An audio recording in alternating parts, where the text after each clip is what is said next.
pananaw at opinyon ng pag-uulat ng mag-uulat sa programang ito ay hindi ang pangunahing posisyon o pahayag ng pamumunuan ng organisasyong ito.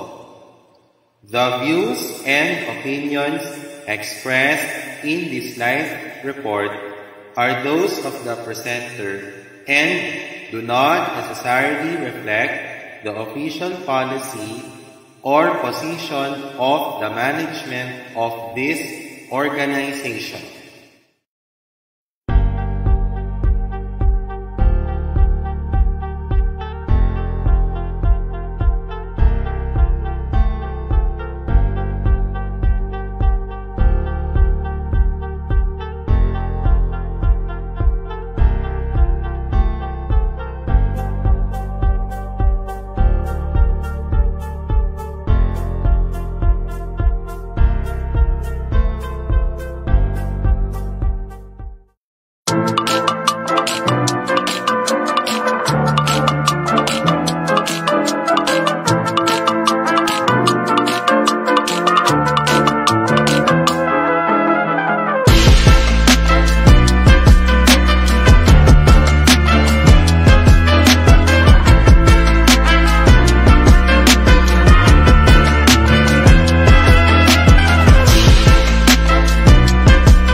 Good afternoon, ladies and gentlemen, and welcome to the Inclusive Report.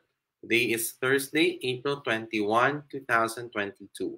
I am Carlos Kanahashi, your host for today, and together with me is Sir Mark Betita as my technical supervisor, and you're broadcasting simultaneously on InkluRadio and to be viewed on the next day on the YouTube channel of HNI Inclusion Pilipinas. We shall commence our presentation in just a moment, and we'll be back after our commercials. Now this.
meron akong pangarap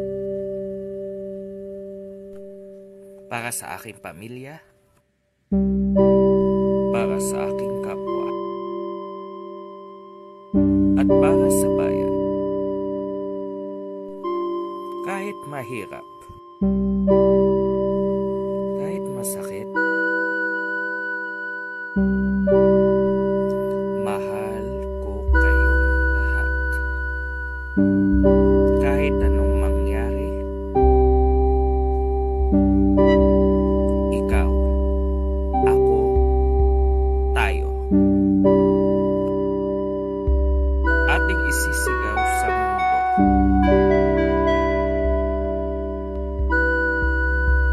Inklusibong may tatak, angat buhay itatahak.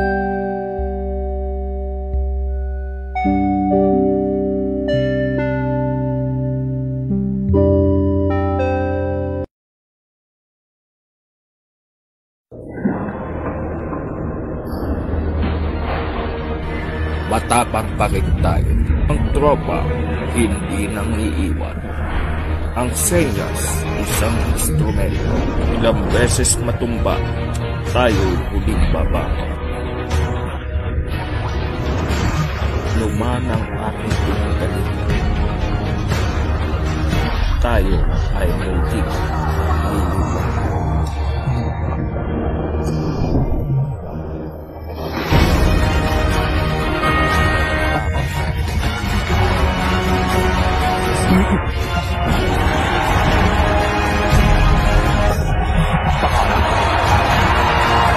Para sa pangarap, para sa pamilya, at para sa bayan. Tayo ang ida. Tuloy ang inclusion.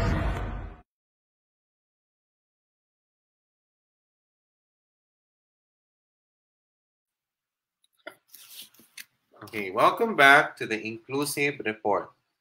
This afternoon, ladies and gentlemen, we will discuss about who is Lapu-Lapu. Because as you may know, last year we celebrated the 500th anniversary of the birth of Christianity and the Battle of Mactan. So, we will tell you a story about who Lapu-Lapu is, or Sipulaka as well. So without further ado, here now is our topic, who is Lapu-Lapu? Sino si Lapu-Lapu or Sipulaka?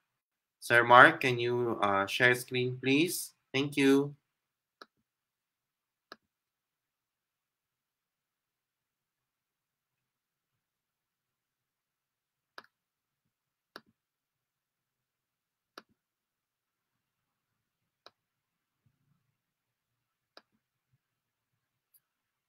Okay. So, here now is our topic, ladies and gentlemen. Who is Lapu-Lapu? So, let me tell you a story about the history of Lapu-Lapu. Next slide, please. Sino si Lapu-Lapu? Lapu-Lapu is part of our national heroes in our country. He was famously vanquishing Ferdinand Magellan, a Portuguese conquistador, and his army in their attempt to colonize Mactan Island. In honor of his triumph, Lapu-Lapu's monument stands tall in the island of Mactan, symbolizing the country's resistance to the Spanish colonization in our country. So, in layman's term, ladies and gentlemen, Lapu-Lapu is the Datu of Mactan in Visayas. And he is best known for the Battle of Mactan that happened on the dawn of on April 27, 1521, where he and his warriors defeated the Spanish forces led by Ferdinand Magellan and Raja Humabon and Datu Zula. Magellan's death ended his voyage of circumnavigation and delayed Spain's colonization of the Philippines until the expedition of Miguel Lopez de Legazpi in 1564. Legazpi continued Magellan's expeditions, which led to the colonization of the Philippines from Spain for 333 years. His arrival of Raha Humabon of neighboring Cebu. The only existing armory source mentioned him by name of the account of Antonio Pigafetta, ladies and gentlemen. Next slide, please. So although the exact date of his arrival is unknown, based on historical research, Lapu-Lapu reached the shores of Sugbu from Borneo. Rahau Mabon ruled over Cebu and was recognized by natives as the island's king. He asked Rahau Humabon for a place to settle in the archipelago. In response, the king offered him the region of Mandaue, including Opong. He soon after became the chief of the region's people, referred to as Dato Lapu-Lapu of Mactan Island. Next slide, please. So Lapu-Lapu is also known under the names of Sipulaka, Si Lapu-Lapu. Historians can't unanimously agree on his real name. The man has always been etched in history for his battle against Ferdinand Magellan. On March 16, 1521, Ferdinand Magellan stumbled upon Omanhon, which is known today as Samar, wherein he was en route to the Spice Island. He was established an alliance with the local rulers, particularly Raha Humabon of Cebu. It was Magellan who convinced Raha Humabon and his wife to be baptized into Roman Catholicism and offered them Santo Niño. It is said to be the very moment in history when the Christian religion was introduced to our country, which is part of our influences in Spain ever since Spain colonized the Philippines for over 333 years. Next slide, please. So, recognizing the warm hospitality of Raha Humabon towards them, Ferdinand Magellan sought to introduce Catholicism like Mactan in Cebu. They named two ships, Zula and Sipolaka. While the former welcomed the Spanish conquistador and submitted to Spain, Lapu-Lapu strongly opposed Magellan's proposal and the orders of Raha Humabon. It started the Battle of Mactan. It was Humabon himself who provoked Spain into fighting against Lapu-Lapu and his army. Based on Antonio Pigafetta's research, he traveled with Magellan during his voyage, kept a journal to record the events and the local data on local inhabitants. During the Battle of Mactan, Magellan and his 50 of his troop members were up against Lapu-Lapu and his warriors. Because he wanted to show off his army's European armor, he asked the warriors of Raha Humabon to stay on the ship. Pigafetta wrote that Lapu-Lapu and his army aimed their fire-hardened bamboo spears and poisoned arrows at the legs of their enemies, which led to the death of Magellan. The survivors came rushing back onto the ship and fled. Next slide, please. In honor of the victory of Lapu-Lapu, a 20-meter brass statue was erected in Mactan, and the town of Opon in Cebu was renamed as Lapu-Lapu City. The city government of Cebu held an event on April 27 called Kandaugan sa Mactan to commemorate the victory of the Battle of Mactan, which is the reenactment of the battle between the tribe of Lapu-Lapu and Magellan's army. While Lapu-Lapu's story is widely known among Filipinos, there still lies uncertainty about his identity and what really transpired during the Battle of Mactan. For instance, no one really knows what he looks like. As for Pigafetta, Cebuano historian Emilio Pascual reviewed in the documentary that it's likely the Italian scholar never really left the ship to witness the famous battle and recall the exact events that happened. Next slide, please. So, the precise details of history are muddled.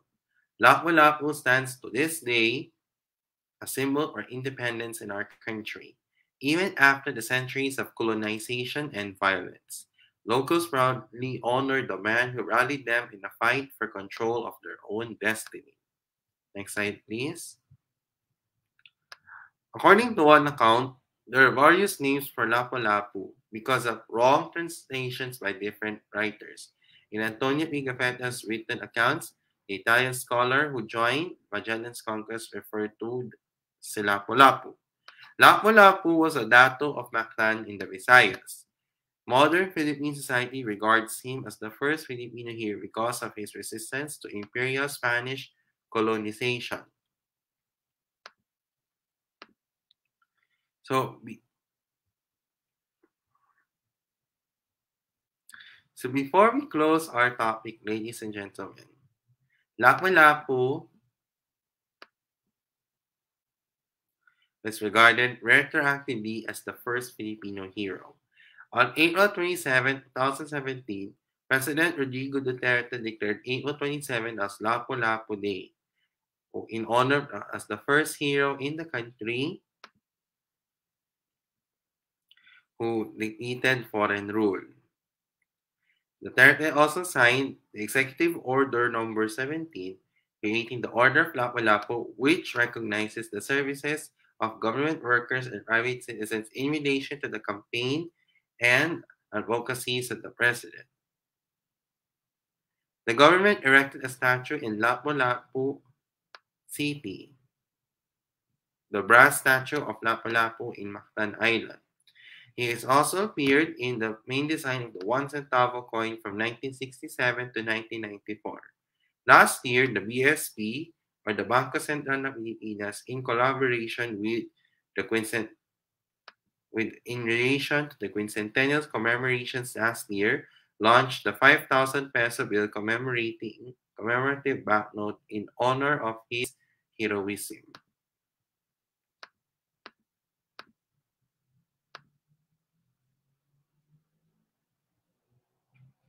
So,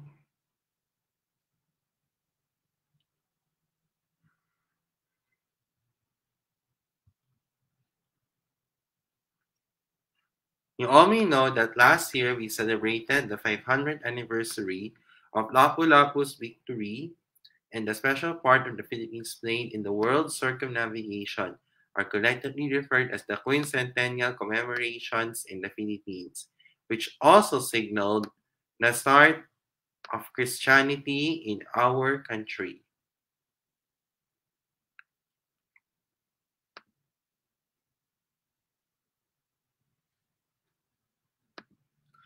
So we finish our topic.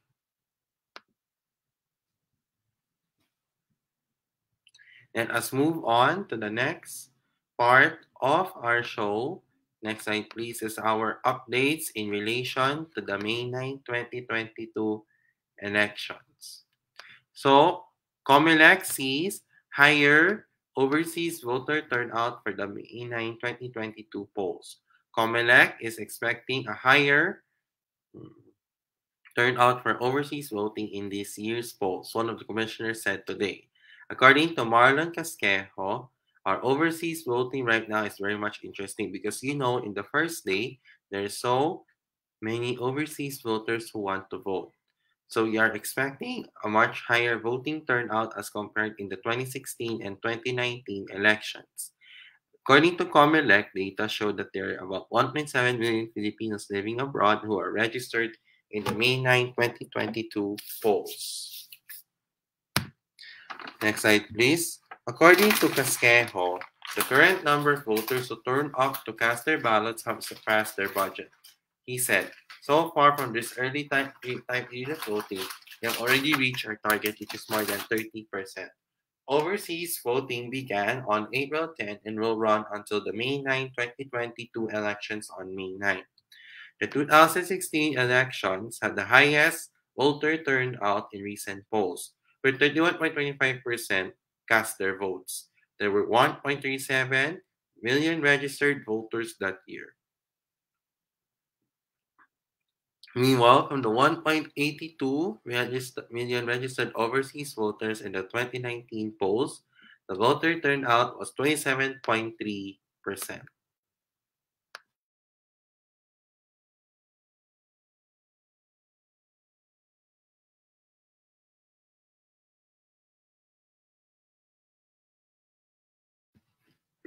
Okay. So now we conclude our election 2022 updates.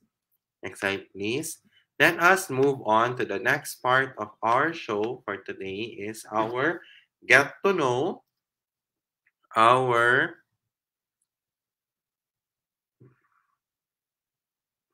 candidates for the May 9, 2022 elections entitled Sino Ka? Know your candidates in the May 9, 2022 elections. Next slide, please. Our featured candidate for today is Dr. Mingita Padilla. She'll be running for senator this year. She's a doctor. She is a clinical associate professor at the College of Medicine at Philippine General Hospital in UP, Manila.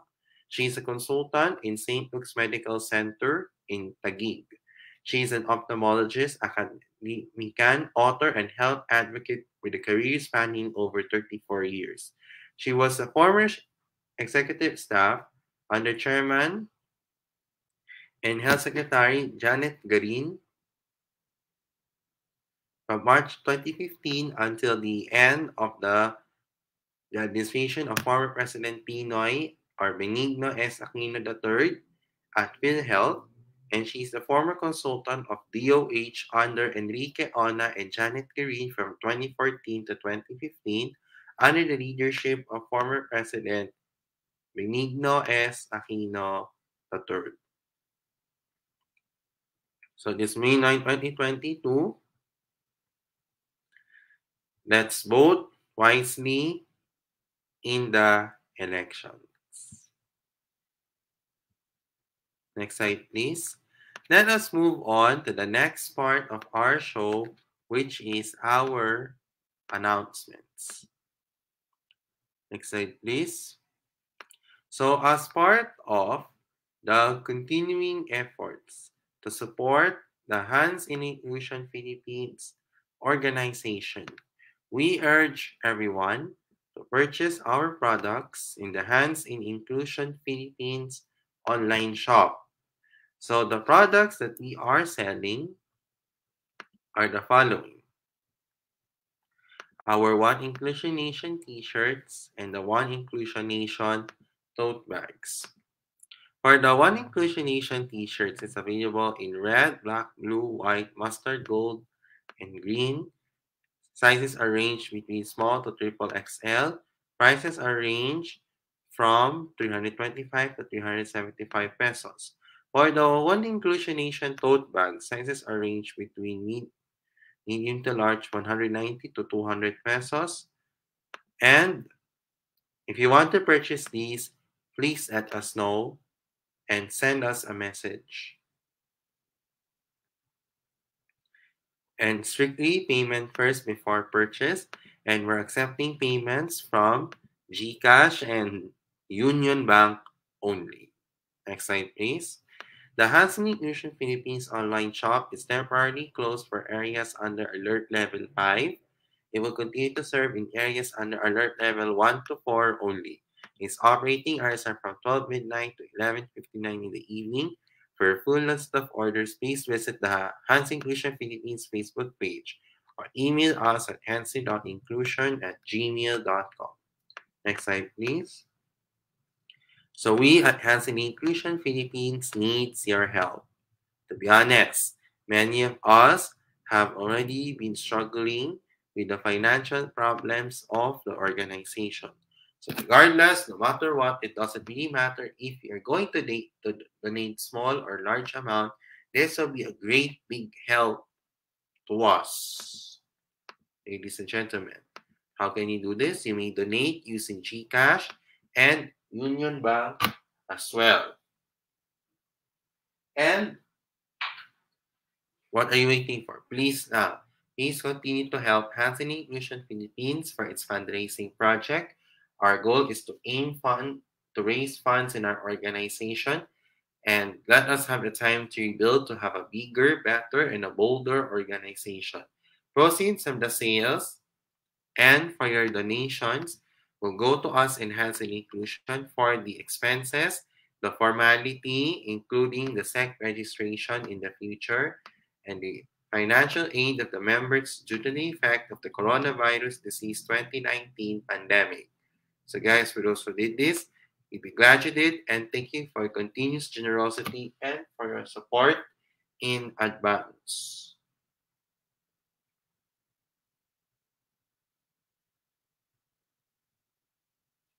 Okay, so before we go on to the next slide, if you want to purchase accessories from Ate Lady Jane Florese, you may message her on LJane Accessories through Messenger or WhatsApp as well.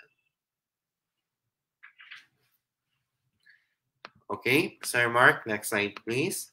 If you have problems with your Android or iOS phones and tablets, Windows and Apple laptops and desktop computers, or if you want to download music, games, and movies, Sir Mark Betita is here to assist you. How can you do this?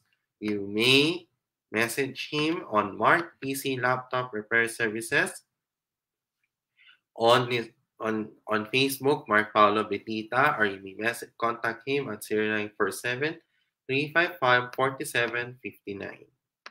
Next slide, please. So we have some events coming up for the month of April in Best Buddies Philippines. The events are tomorrow at 8 p.m. It is Buddies Be Friends with Best Buddies Philippines and teacher Cheryl of Alres. On April 23, on our Best Buddies Philippines Saturday series, at 4 p.m. on that day, we'll be discussing I Can Find Lessons in All My Experiences with teacher Lay Santa Maria of the Atma Parama Well-Being Group. April 29 is Buddies Be Friends with teacher Cheryl of Alres. And on April 30, we will discuss I Can Focus and Center Myself with teacher Lay Santa Maria of the Atma Parama Well-Being Group. If you want to join the events for tomorrow and next Friday, which is next week, on April 29 and on April 23 and 30, follow Best Buddies Philippines on Facebook and Instagram. Send them a message. They will send you the registration form and the link as well. Remember, Best Buddies Philippines is a non-profit, non-denominational, and a non-political organization. We support clean and fair elections and do not endorse any political party or candidate.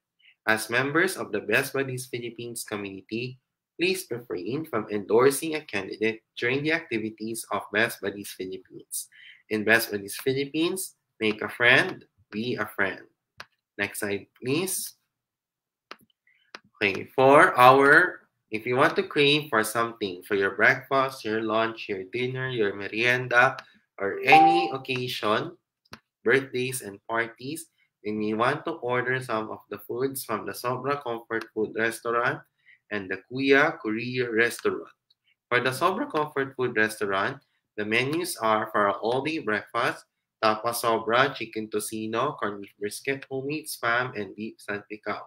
Sizes are ranged between solo to large. Prices are ranged between 265 pesos to 1,450 pesos. Next slide, please. For our rice trays, we have beef bulgogi, beef shawarma, beef gyudon, pork crackling beaks, partly burnt ends, charred chicken, and boneless fried chicken. Sizes range between solo to large. Prices are range between 265 pesos to 1,700 pesos. Next slide, please. For our sandwiches, we have the fried chicken sandwiches, pulled pro sandwich, corned beef sandwich, and chicken tocino sandwich. Sizes are ranged between regular, large, solo, and box of fours. Prices are ranged between 320 pesos to 1,540 pesos. Next slide, please. For our pasta, we have mac and cheese and penne and gorgonzola. Sizes are ranged between solo to large. Prices are ranged between 290 pesos to 1,350 pesos. Next slide, please. If you want to order, please hear the steps. First, head over to the Sobra Comfort Food website. Select the dishes you want to order. Choose between pick-up or delivery.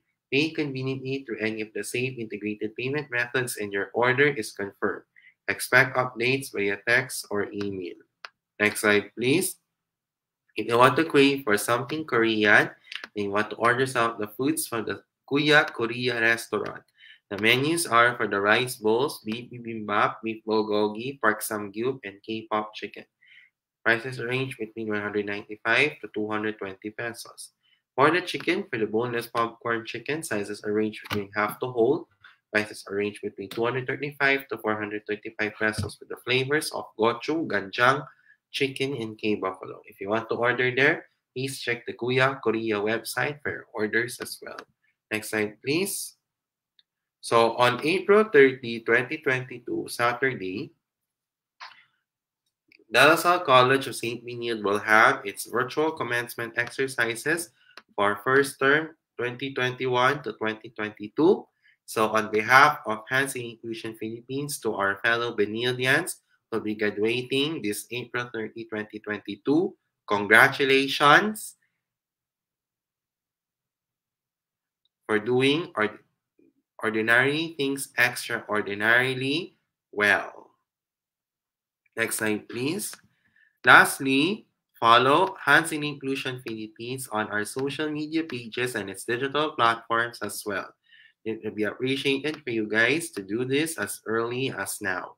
Follow us on Facebook, Hands in Inclusion PH, InkluRadyo, InkluSports, InkluNihan, InkluGaming in the online shop, Instagram, Hands in Inclusion PH, Twitter, HNI Pilipinas, Kumu, HNI Philippines, and subscribe to the Hands in Inclusion Philippines YouTube channel. So guys, for those who did this, thank you very much. Next slide, please. Now is the time for our shout-outs and greetings. So to Sir Mark Betita, to Lady Jane Florese, and to Millicent Macuse, good afternoon to you and thank you for watching. From Sir Mark, shout-out to Antropang PWD, to Lady Jane Florese, to Annalyn Lopez, Sayuri Garcia, Sherry Anchel Aquino, the Palmera Boys, Jason De La Gencia, Rosemary Sorondo, Tere Gomez, Nina Marie Sabado, and to his family. To those who are celebrating their birthdays today, happy birthday and expect more birthdays to come. To those who are celebrating their anniversaries, happy anniversary as well. And also, for me, shout outs and greetings to my family, to Hands in Inclusion Philippines, Best Buddies Philippines, Best Buddies Benilde, and other PWD organizations, and to my high school and college friends as well. To those who are watching, it may be a good morning, good afternoon, or good evening, wherever you are in the world. I hope you guys are in a good mood, but if not, you may use this time to improve on your mental health and your well-being as well. To those who are watching me on InkluRadyo, thank you very much as well. To those, if you missed this episode, it will be viewed on the next day on the YouTube channel of Hands in Inclusion Philippines. Next slide, please. Before we go, let us have our words for the day. Next slide, please. From Lapu-Lapu. No army is great enough to withstand the storm of our people. Because we need to show that bravery is very important. Be brave. Dapat ipakita natin ang tapang at lakas. At dapat magpakitang gilas tayo. Sa anumang gagawin natin sa buhay.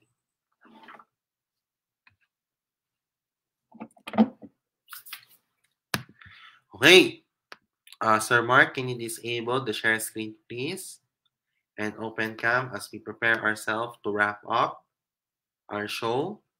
Okay. That's a wrap for the Inclusive Report for Thursday, April 21, 2022. We might see you this over the weekend, but we'll be having another round of presidential and vice presidential debates on April 23 and 24. So we'll let you know if tuloy tayo for the podcast for the weekend. Because it's April 23 and 24 are debate days, actually. So on behalf of Hands in Inclusion and InkluRadyo, I am Carlos Miguel Kanahashi, your host for today, and Sir Mark Betita as our technical supervisor. May awa ang Diyos, makakaraos pa tayo, sama-sama tayong lalaban para sa pangarap, pamilya at bayan, hanggang sa ating tatak para sa One Inclusion Nation. Muli, magandang hapon at pagpalain nawa tayo ng Diyos ng buong may kapal. May the mighty God bless us all. Ngayong ikalima ng anibersaryo, makatotohanan ng inklusyon, angat buhay ang solusyon. Sa HNI, posible. Pilipinas, God first. HNI, God first. Thank you very much for watching. Have a blessed afternoon to all and a goodbye for now. Goodbye and thank you.